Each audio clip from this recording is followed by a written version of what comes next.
आज का पहला प्रश्न है, भारत की पहली hydrogen fuel cell bus service की शुरुआत कहाँ हुई है? तो लद्दाख की राजधानी लेह में इसकी शुरुआत हुई है साथियों। और लद्दाख में ही एशिया का सबसे बड़ा नेशनल पार्क है हेमिस नेशनल पार्क साथियों। कौन सा national park? Hemis national park साथियों। साथियों, अगला प्रश्न आपका है, हाल ही में किसने यूपीआई इंटर ऑपरेबल डिजिटल रुपया मोबाइल एप्लीकेशन लॉन्च किया है? तो कैनरा बैंक ने साथियों लॉन्च किया है। किसने? कैनरा बैंक ने।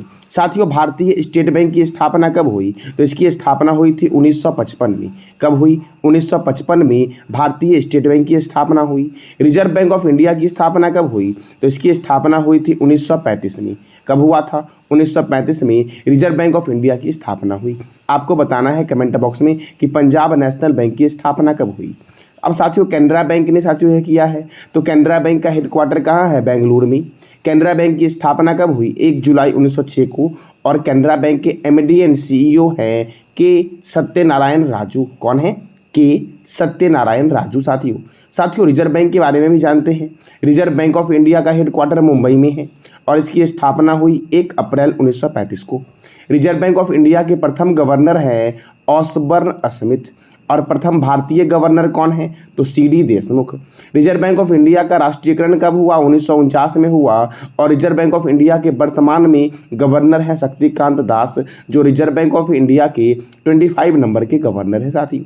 कितने नंबर के गवर्नर है? 25 नंबर की। और साथियों, मैंने बताया था आपको कि लावारिस जमाओं को ट्रैक करने के लिए उद्गम पोर्टल की शुरुआत किसने की है? तो आरबीआई ने की है साथियों।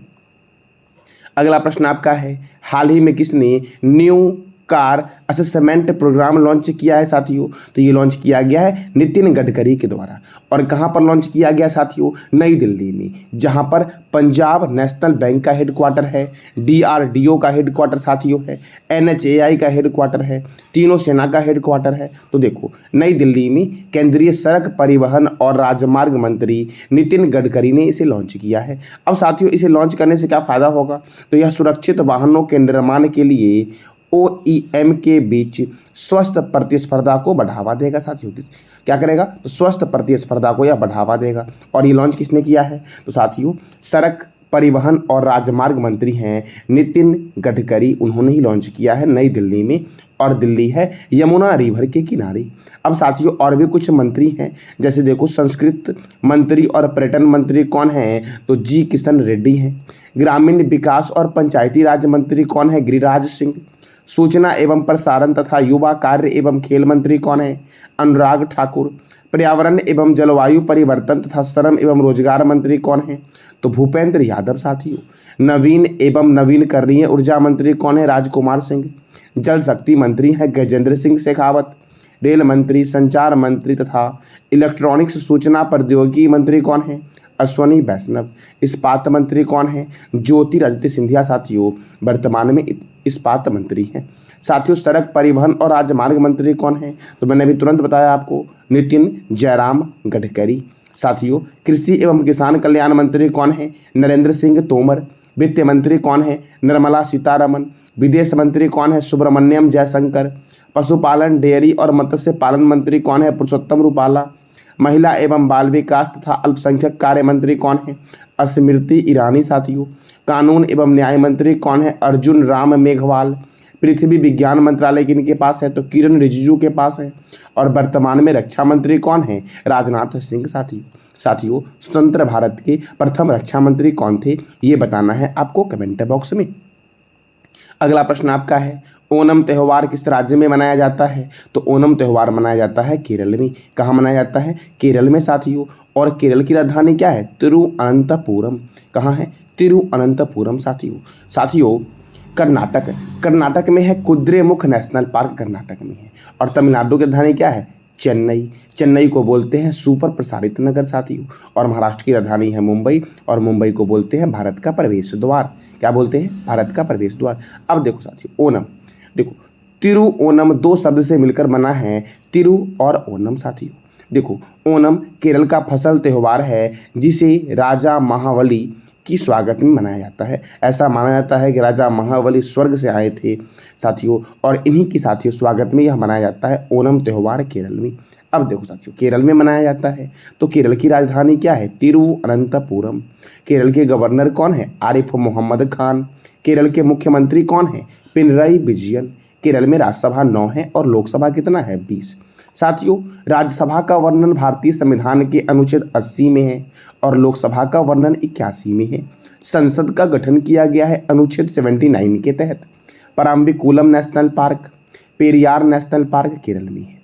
साथियों, के फोन प्रोजेक्ट की शुरुआत किसने की है? तो केरल ने की है। खाद्य सुरक्षा सूचकांक 2023 में कौन प्रथम स्थान पर आया है? तो केरल। देखो साथियों, केरल में एक झील है जिसका नाम है वेम्बांड झील, और वेम्बांड झील में वेलिंगटन द्वीप स्थित है जहां पर राष्ट्रीय नौकायान प्रतियोगिता होता है। अर्थात साथियों, नेहरू नौकायान प्रतियोगिता जो हुआ है या इसी वेम्बांड झील में साथियों वेलिंगटन द्वीप पर ही हो रहा है। साथियों देखो, भारत का सबसे छोटा राष्ट्रीय राजमार्ग जो है NH-47A, जिसकी लंबाई 6 किलोमीटर है, वह वेलिंगटन द्वीप पर स्थित है। किस द्वीप पर? वेलिंगटन द्वीप पे। साथियों, रबर के उत्पादन में केरल प्रथम स्थान पर है। पहला ड्रोन फॉरेंसिक अनुसंधान केंद्र तिरुवनंतपुरम में है। केंद्रीय नारियल अनुसंधान संस्थान का हेडक्वार्टर साथियों कहाँ है? तो केरल के कासरगोड में है। और राष्ट्रीय रबर अनुसंधान संस्थान कहाँ है? तो कोट्टायम में। साथियों कहाँ पर है? कोट्टायम में। कहाँ पर साथियों? तो कोट्टायम में है। साथियों अगला प्रश्न आपका है, हाल ही में किस राज्य सरकार ने दक्षिण पूर्व एशिया के सबसे बड़े अलवनीकरण संयंत्र की आधारशिला रखी है? साथियों, अलवनीकरण संयंत्र मतलब साथियों पानी की कमी के संकट को कम करने के लिए ये संयंत्र की आधारशिला रखी गई है तमिलनाडु सरकार के द्वारा। और तमिलनाडु के द्वारा रखा गया है तो तमिलनाडु की राजधानी क्या है? चेन्नई। और चेन्नई को बोलते हैं सुपर प्रसारित नगर। तमिलनाडु के गवर्नर हैं RN रवि। तमिलनाडु के मुख्यमंत्री हैं MK स्टालिन। यहाँ पे राज्यसभा 18 है और लोकसभा 39 है। मेट्टूर बांध कावेरी रिवर पर है और तमिलनाडु राज्य में है। साथियों पिल्लूर बांध भवानी नदी पर है। इंदिरा गांधी अभयारण्य, सत्यमंगलम टाइगर रिजर्व किस राज्य में है? तमिलनाडु में। साथियों मुद्दुमलाई राष्ट्रीय उद्यान, गुंदई राष्ट्रीय उद्यान, मन्नार की खाड़ी मरीन नेशनल पार्क तमिलनाडु में है। राष्ट्रीय गन्ना प्रजनन केंद्र कोयम्बटूर में है। दक्षिण भारत का मानचेस्टर कहाँ है? कोयम्बटूर में। इंदिरा गांधी परमाणु अनुसंधान केंद्र कलपक्कम में है और इसकी स्थापना हुई थी 1971 में। थेप्पाकुड हाथी शिविर नीलगिरी में मुद्दुमलाई राष्ट्रीय उद्यान के अंदर स्थित है। थेप्पाकुड हाथी शिविर। साथियों अगला प्रश्न आपका है, BPCL अर्थात भारत पेट्रोलियम कॉरपोरेशन लिमिटेड के ब्रांड एम्बेसडर कौन बने हैं? तो इसके ब्रांड एम्बेसडर बने हैं राहुल द्रविड़। साथियों कौन बने हैं? भारत पेट्रोलियम कॉरपोरेशन लिमिटेड जिसकी स्थापना 1976 में हुई थी, इसके ब्रांड एम्बेसडर कौन बने हैं? तो राहुल द्रविड़ साथियों बने हैं। देखो साथियों, भारत पेट्रोलियम कॉरपोरेशन लिमिटेड, इसका हेडक्वार्टर कहाँ है? तो मुंबई में है और इसकी स्थापना हुई थी 1976 में। इसके चेयरमैन एंड MD कौन है? तो G कृष्णा कुमार इसके चेयरमैन एंड MD हैं। साथियों अब देखो, फिनो पेमेंट बैंक की ब्रांड एम्बेसडर कौन है? पंकज त्रिपाठी। जिब्रोनिक्स टीवी के ब्रांड एम्बेसडर ऋतिक रोशन है। रियलमी के ब्रांड एम्बेसडर कौन है? शाहरुख खान। साथियों रियलमी के ब्रांड एम्बेसडर हैं। गेम 24/7 के ब्रांड एम्बेसडर ऋतिक रोशन है। गेमिंग ऐप A23 के ब्रांड एम्बेसडर कौन है? शाहरुख खान। साथियों डाबर रेड पेस्ट के brand ambassador Amitabh Bachchan. Fire volt के brand ambassador Kiara Advani. Switzerland tourism के फ्रेंडशिप ब्रांड एम्बेसडर है नीरज चोपड़ा। निक्षय मित्र के ब्रांड एम्बेसडर कौन है? डॉक्टर दीपा मलिक। साथियों जियो सिनेमा के ब्रांड एम्बेसडर कौन है? रोहित शर्मा। और बेकफिट के ब्रांड एम्बेसडर कौन है? तो आयुष्मान खुराना है। साथियों कौन है? आयुष्मान खुराना। अब अगला प्रश्न आपका है, drunk on love the life vision and songs of Kabir पुस्तक के लेखक कौन है? तो विपुल राखी के द्वारा साथियों लिखा गया है drunk on love the life vision and songs of Kabir. साथियों किसके द्वारा लिखा गया? विपुल रिखी के द्वारा। अगला प्रश्न आपका है, हाल ही में चुनाव आयोग के द्वारा किसे नेशनल आइकन के रूप में नामित किया गया है? तो सचिन तेंदुलकर को साथियों चुनाव आयोग अर्थात इलेक्शन कमीशन के द्वारा नेशनल आइकन के रूप में नामित किया गया है। साथियों चुनाव आयोग वर्तमान में मुख्य चुनाव आयुक्त कौन है, ये बताना है आपको कमेंट बॉक्स में। अब अगला प्रश्न आपका है, हिंदुओं का गौरवशाली इतिहास को बताने के लिए उत्तर प्रदेश अपने किस शहर में मंदिर संग्रहालय बनाएगी? तो उत्तर प्रदेश साथियों अयोध्या में बनाएगा मंदिर संग्रहालय।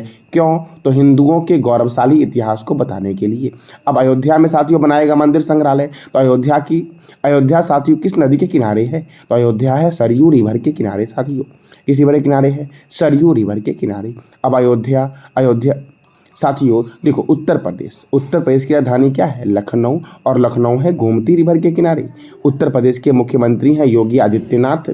उत्तर प्रदेश के गवर्नर हैं आनंदीबेन पटेल। और यहाँ पे राज्यसभा 31 है और लोकसभा कितना है? 80। साथियों मैंने भी तुरंत बताया आपको कि राज्यसभा का वर्णन भारतीय संविधान के अनुच्छेद 80 में है और लोकसभा का वर्णन 81 में है। तो आपको बताना है संसद का गठन जो है इसका वर्णन किस अनुच्छेद में किया गया है?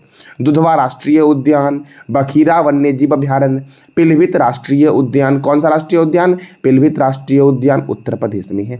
रामगंगा परियोजना रामगंगा नदी पर बना हुआ है। देखो साथियों, रामगंगा जो साथियों ये गंगा की सहायक है और रामगंगा नदी निकलती है उत्तराखंड के नैनीताल झील के समीप से और यह कन्नौज के पास गंगा नदी में मिल जाती है। रिहंद परियोजना रिहंद नदी पर है। शारदा परियोजना शारदा और गोमती नदी पर है उत्तर प्रदेश में। भारतीय चीनी तकनीकी संस्थान का हेडक्वार्टर कानपुर में है। भारतीय दलहन शोध संस्थान का हेडक्वार्टर कानपुर में है और कानपुर है गंगा रिवर के किनारे। औद्योगिक विश्व विज्ञान अनुसंधान केंद्र का हेडक्वार्टर कहाँ है? लखनऊ में, और लखनऊ है गोमती नदी के किनारे। केंद्रीय औषधि अनुसंधान केंद्र का हेडक्वार्टर लखनऊ में है। केंद्रीय वनस्पति अनुसंधान केंद्र का हेडक्वार्टर कहाँ है साथियों? तो लखनऊ में है। अगला प्रश्न आपका है, हाल ही में ज्योतिरादित्य सिंधिया और किस राज्य के मुख्यमंत्री ने दतिया हवाई अड्डे का शिलान्यास किया है? तो दतिया हवाई अड्डे का शिलान्यास साथियों मध्य प्रदेश के मुख्यमंत्री साथियों शिवराज सिंह चौहान और ज्योतिरादित्य सिंधिया जो केंद्रीय नागरिक उड्डयन और इस्पात मंत्री हैं, इन्होंने साथियों इसका शिलान्यास किया है। अब देखो मध्य प्रदेश में ऐसा हुआ है साथियों, तो मध्य प्रदेश की राजधानी है भोपाल और भोपाल में है राजा भोज अंतर्राष्ट्रीय हवाई अड्डा। भोपाल में है भोजताल झील। मध्य प्रदेश के गवर्नर हैं मंगू भाई छगन भाई पटेल और चीफ मिनिस्टर हैं शिवराज सिंह चौहान। यहाँ पे राज्यसभा 11 है और लोकसभा 29 है। कान्हा किसली राष्ट्रीय उद्यान, माधव राष्ट्रीय उद्यान, कौन सा साथियों? तो Madhav national park, Van Vihar national park, Satpura national park, Bandhavgarh national park, Omkareshwar national park, dinosaur national park, Kuno national park. कौन सा? तो कूनो नेशनल पार्क, मांडला पौधा जीवाश्म नेशनल पार्क, पन्ना बाघ रिजर्व, पेंच बाघ रिजर्व साथियों मध्य प्रदेश में भी है और महाराष्ट्र में भी फैला हुआ है। सतपुरा डुबरी बाघ रिजर्व ये सब कहाँ है? तो मध्य प्रदेश में साथियों सांची का स्तूप मध्य प्रदेश में स्थित है। साथियों आपको बताना है कमेंट बॉक्स में कि सांची का स्तूप जो साथियों आपका है ये किस रिवर के तट पे है साथियों? सांची का स्तूप भीम बेटिका की गुफा मध्य प्रदेश में है और यह चित्रकारी के लिए प्रसिद्ध है। साथियों देखो, पूरा पाषाण काल, मध्य पाषाण काल और नव पाषाण काल तीनों कालों के चित्रकारी का प्रमाण जो मिला है वो भीम बेटिका की गुफा से ही मिला है। लोक रंग त्यौहार मध्य प्रदेश में मनाया जाता है। उज्जैन मध्य प्रदेश का एक शहर है जो शिप्रा नदी किनारे है। साथियों पढ़ते छिपरा है लेकिन शिप्रा शुद्ध है साथियों। जबलपुर आपका नर्मदा रिवर के किनारे है। देखो साथियों मध्य प्रदेश में है कंदरिया महादेव मंदिर जो खुजराहो में है और इसका निर्माण करवाया गया था चंदेल शासक के द्वारा। मृगनैनी महल ग्वालियर में है और इसका निर्माण राजा मानसिंह तोमर के द्वारा कराया गया था। 64 योगिनी मंदिर खुजराहो में है और इसका निर्माण भी चंदेल शासक के द्वारा किया गया था। कंदरिया महादेव मंदिर का निर्माण भी चंदेल शासक के द्वारा ही किया गया था। लक्ष्मण मंदिर छतरपुर में है जिसका निर्माण चंदेल शासक ने ही किया था।